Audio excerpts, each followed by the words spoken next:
On your surprise of how well Gremlins went over, how was it getting the phone call for Gremlins 2? And were there any great stories on set when you realized that it was going to be more of a comedy the second time around?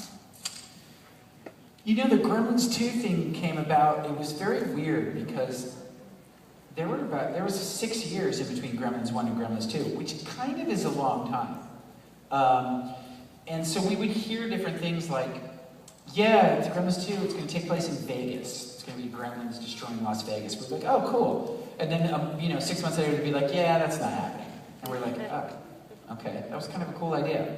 Then they'd be like, yeah, Gremlins in London. They're going to destroy Big Ben. We're like, cool, wow, England, great. Then, 3 months later, they'd be like, yeah, we're not going to do that. And then we're like, oh, okay. So we started getting, excited about it. So finally, we were like, just tell us about what you're actually going to do when you do Gremlins 2. So they're like, yeah, we're going to do Gremlins in New York, where I'm from. So I was like, oh, my hometown. That's not quite as exciting.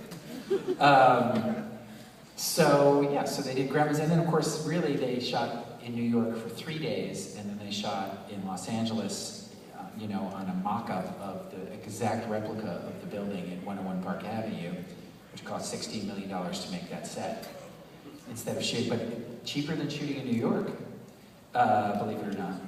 Because, yeah, it's incredibly expensive to shoot in New York. And so we shot 3 days in New York and 79 days in Los Angeles. 79 additional days. That's before they did the second unit with the gremlin creature effects. They shot another 6 months just with pure gremlins with no actors. So when Joe Dante started that on Memorial Day weekend, 1989, and he finished it probably finished it February of 1990. So it was long. A 9-month shoot on one movie, it's pretty ugly. Pretty long shoot. You were involved in that entire... I was involved from Memorial Day all the way through about the middle of October. But I had if you look at Gremlins 2, I had a very weird schedule. There are whole chunks of the movie in which I'm not in. In fact, no humans are in it, and it sort of turns into a Muppet movie for 10 minutes at a time. You ever notice that? Yeah. The first one has humans and gremlins really seamlessly woven together, and the second one has humans, then gremlins for 15 minutes, then humans, and then gremlins for 10 minutes. Very, very interesting the way that the script was constructed.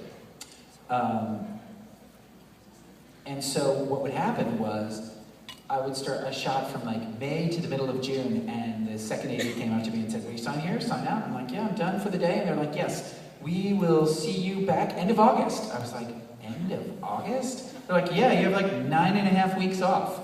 I was like, oh, it sounds like a movie. 9.5 weeks. 80s joke for thank you for some of you there. Thanks for listening. And so I had 2 months off, which is weird because most movies aren't even 2 months.